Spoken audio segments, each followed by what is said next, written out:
ప్రియమైన దేవుని బిడ్లారా, ఆయన కృప, ఆయన కాపుదల, భద్రత నిత్యము మనకు తోడై ఉండునుగాక.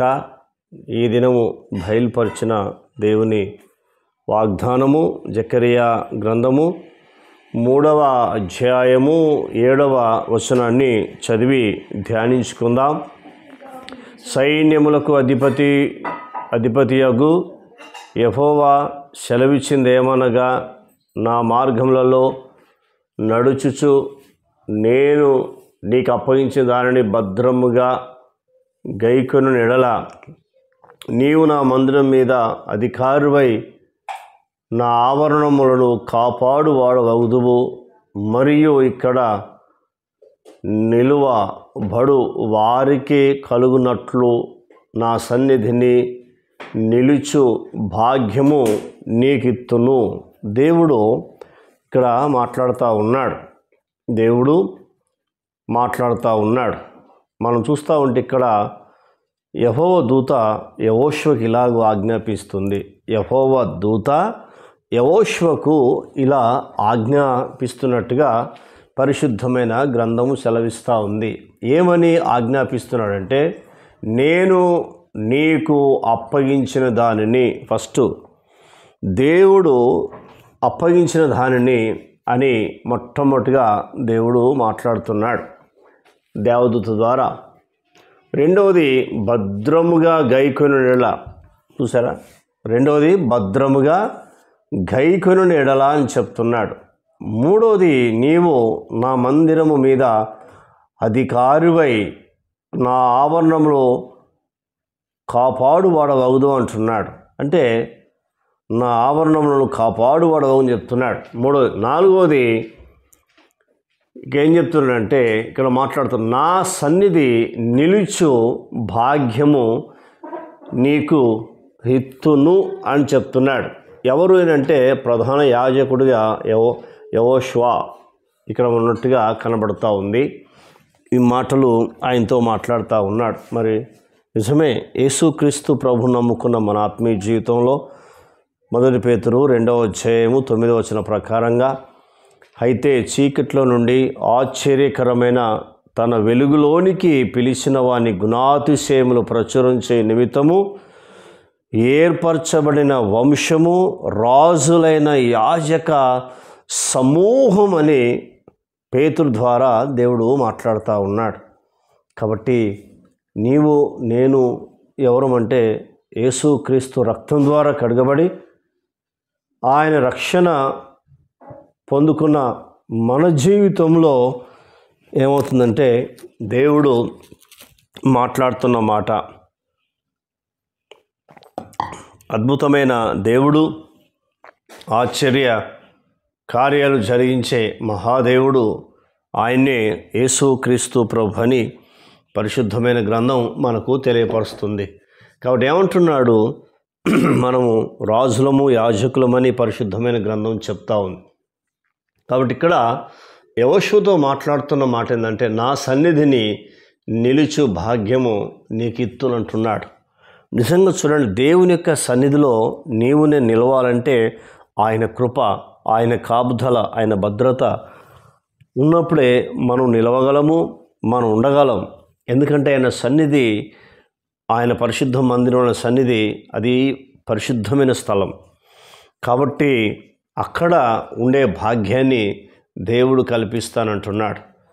నిజమే, మోషే కూడా అంటున్నాడు, నీ సన్నిధి నాతో రాని యెడల మమ్మల్ని ఇక్కడి నుంచి తీసుకొని పోకయ్యా అని అడుగుతున్నాడు దేవుణ్ణి. కాబట్టి నీవు కూడా నీ సమస్యలు, బాధలు, కష్టాలు తొలగిపోవాలంటే ఖచ్చితంగా ఆయన సన్నిధానంలో కూర్చొని ఆయన మీద ఆధారపడుతూ ప్రార్థన జీవితం కలిగి ఎప్పుడైతే ఉంటావో కంపల్సరీ అవన్నీ కొట్టుకొని పోతాయి.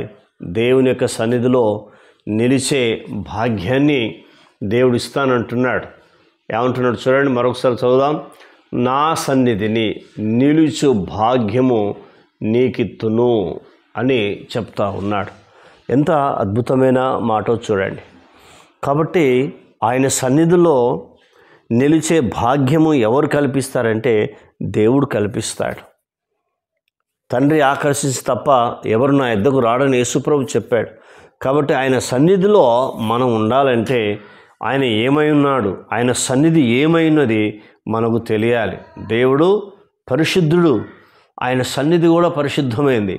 మరి ఆ పరిశుద్ధమైన దేవుని సన్నిధిలో, ఆయన ఆవరణలో మనం ఉండాలంటే ఆ పరిశుద్ధత కలిగి ఆయన మీద ఆధారపడుతూ ఆయన వైపు చూస్తూ ఉన్నప్పుడు ఖచ్చితంగా దేవుడు ఆయన సన్నిధిలో ఉండే భాగ్యాన్ని నీకు నాకు అనుగ్రహిస్తాడు. కాబట్టి ఇవన్నీ చివరి దినాలు, అంత్య దినాలు, ప్రమాదకర దినాల్లో మనం ఉన్నాం. కాబట్టి వీటన్నిటిని జయించాలంటే ఏంటంటే ఆయన పాదాలు పట్టుకోవడం, ఆయన మీద ఆధారపడడం, ఆయన వైపు చూడడం, ఆయనకు లోబడడం, ఆయన మాట వినడం, ఆయన చెప్పింది చేయడం. అప్పుడు ఆయన సన్నిధిలో నిలిచే భాగ్యాన్ని ఆయనే ఇస్తానని ఇక్కడ జకరియా ద్వారా దేవుడు మాట్లాడుతూ ఉన్నాడు. ఆయన రాపిస్తున్నాడు, జకరియా రాస్తున్నాడు.